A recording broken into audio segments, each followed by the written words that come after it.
Hello and welcome to New Filmmakers Los Angeles in partnership with Movie Maker magazine. My name is Danny DeLillo and we're here at the Camera Los Angeles show in West Hollywood, and I'm here with director Antonio with his movie Dad. Let's take a look at the clip.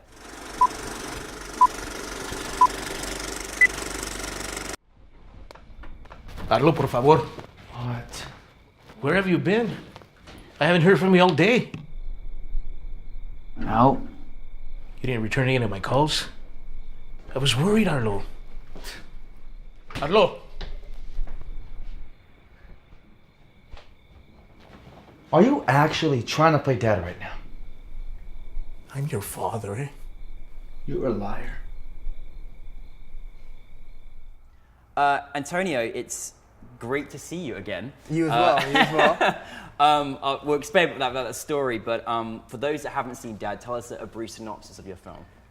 Brief synopsis without giving away too much, because I still want the suspense to be there for those that do watch it. Yeah. It is about the relationship between a Mexican widower and his son after his son discovers a very intimate, deep secret that his dad has been holding back from him. It's a very intriguing story, and I love this story because I feel like, you know, this probably does go on in many, many different families. Yeah. And certainly some families it may be harder to come to terms with than others. It's a really beautiful story. Thanks. I love that Antonio is here. We actually met in Uber Pool. We spoke about New Uber Filmmakers LA. Uber Pool, Uber hashtag Pool, yeah. that. And here we are, and his film got nominated for our film festival and, selected. And here we are. He told me about the together. festival. Everyone watching. And I love this He told small. me. I love this small world that we're in. It's beautiful. I'm so proud that you just had this amazing film, and that, you know, sometimes when we communicate, we actually things happen. Things do happen. And what a talented filmmaker you actually are. You really are, Thanks. Antonio. Where did the inspiration come for you in creating this story? So the inspiration came when I was in one of my classes. I just graduated from grad school, and I had a teacher that this will give away the film, but whatever. Yeah. I had a teacher who I suspected was gay. Yeah. But he would mention his family, this and that. He was actually going through divorce, but he had kids. And then in my mind, I was thinking, God, what's going to happen when his kids eventually find out that he's gay? And he's going to tell them, like, that's going to be like a tough thing. Yeah. And I was like, oh, that could be a movie. That was like the kernel of the idea. And then I wanted to set it within like the Latin community. So that would be really interesting to create a character who had like two parts of his personality that were in kind of direct contrast to each other. Yeah. So he's like this macho Latino guy, but he's a gay man as well, and that just seemed interesting to me. It's really interesting, and you know, you don't know this, Antonio, but I had some people in last night who are going through the exact same thing your teacher went through, and they were there last night. Really? And said that your film was a great healing for them as a family. Really? And, that's amazing to hear. That's quite a unique and phenomenal. Yeah. And certainly what filmmaking is about is when you can, you know, bring people together and help people understand each other better. And I think it's, and so you did that, this little master over here. Where did once you obviously decided you want to do the story, how do you kind of form about bringing your cast together? What was that process like for you? So for the son, his name is Sebastian Armani, the actor who plays Arlo. I just found through put casting postings on all like backstage on those sites, and I went through several people and I found him. He was great. The dad, Martin Morales, who plays Arlo's father, I found through. I actually just finished a short film that I made for the program I was in, and I was doing voiceover with my actress, and she was asking me what I was doing over the summer. I mentioned I had this story coming up, and I had this character, and she's like, "Oh, I know like a Latin man in his 50s who's also gay, and I think he'd be great." And I remember I was like, oh, perfect. So I was having auditions the very following like Saturday or something, and I was seeing some other people as well, and I saw them. And they were fine. And then Martin came in, and I knew like right away that I was going to cast him, but I didn't want him to think that this was like some stupid project. Yeah. So I didn't want to let him know right away. So I still waited a few days to like make him sweat it out a little bit, and then I let him know. Well, I mean, you know what I loved about your film is that, I mean, it's cliche to say this, but it really did feel so real. Like, it felt so real in terms of how the son was feeling, in terms of how the father was feeling, in terms of the loss of the mother as well. Yeah, I'm glad you got that, because that's important too, like the whole like loss. Yeah, I mean, it's quite a journey. Is there anything as a director that you had to sort of work with your actors sort of specifically to try and sort of like, you know, make them understand that, or any exercise that you do? I mean, trying to think. Like one thing, I mean, this is like a little detail of the film that I think it made a big difference, like somewhat of a difference.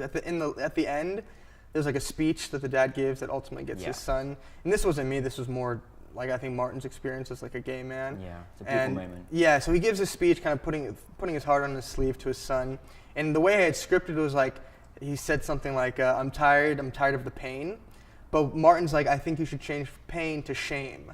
He's like, "'Cause shame feels like it's more in line with what we as gay people deal with." Yeah. And so that was something that he brought that wasn't necessarily made at the table. But yeah, in terms of other things, I mean, look, the dinner scene, for example. I don't know if you remember the dinner scene. Yeah, of course. I was just trying to like coach Sebastian through that, just telling him how this is probably the hardest conversation you've had in your life. Yeah. And really, let's see that. Yeah. So hopefully that came through. No, it really is a powerful moment between father and son, and also I think it's great when you can this is happening all over the world, and there are families that are going through this, and so I think it's as I say, it was a great therapy to my friends that are going through a similar thing last night. What did you find was your biggest challenge? Biggest challenge? I'm trying to think if there was like one single thing. No, it's easy for him. It's totally plain sailing easy. No, I mean that's the thing. Everything is hard. Yeah, like right. Literally everything is hard. That's why it's hard for like one thing to stand out. I guess, I mean, I don't know if this was the biggest challenge. My location, like the house that I filmed at, like, I mean, the guy that, like, I found it on Airbnb, and I don't know, the guy, I thought he was he was kind of crazy. Yeah. And I thought any second he could just tell me, like, oh, fuck off, like, you can't film here. I was, like, pretty nervous about that. I actually even, like, rented, like, a backup house just in case. Oh, wow, excellent. Because I was, like, really afraid that he was just going to, like, pull out last minute. Well, that's a sign of a good filmmaker, because when you always got to have a plan B. We literally had filmmakers last night saying, "My goodness, our actor gave up the night before," and that happens all the time. Happens a lot, all doesn't the time. it? And you've always if you don't have a plan B, you're just like waiting to fail. Yeah, no, because it's gonna happen. Bad things are gonna happen. Yeah, because you have like 1,000 things that are up in the air. Exactly. It's impossible for everything to go exactly how you planned. Exactly. This isn't something that went wrong. This is actually kind of a cool little story. One of the days that we were filming there at the house, Tom Hooper, the famous director who did The King's Speech, was filming a commercial. Oh, wow. And like he actually like came by. Oh, wow. And like we said hi, and then it was cool because like they were doing like a car chase scene down the road. So that was like, I mean, I guess challenging in a sense because sometimes we had to cut for sound because their car was coming by. Oh, right. But it was still like a cool thing, and I think everyone got a kick out of that. Yeah, no, I'm sure, most definitely. Yeah. What was it like to have, from the journey of an Uber pool all the way to having your film at the film festival? What was that feeling like? That was awesome. I mean, it's only the third festival that I've been able to attend. And it's so cool because I've seen the film 1,000 times, like when I was editing it and like on Vimeo and this and that on my computer. But it's like a totally different thing seeing it on the big screen. It's just like that much more powerful. So. It's just great to see it in front of a new audience as well. In front of an audience, too. I love it. My favorite part is like every time, so because I don't put in the synopsis that the dad's gay. I hate that I'm giving that away right now, but oh well. Yeah, but I love the reaction of the audience every time they see the dad like kissing his brother. And that, by the way, the man he's kissing is the actual actor's husband. Aww. So he like did us a favor and did that. Yeah. I just love the audience's reaction because they're always so shocked. Yeah. And I'm like, yes, got him. Yeah. Don't give any spoilers away. Yeah. What is next for you? I'm shooting a film called Ma, actually, very appropriate, at the end of February. Oh, wow. So I'm doing that. And the actress I cast as the mother is a friend of my actor who played the dad.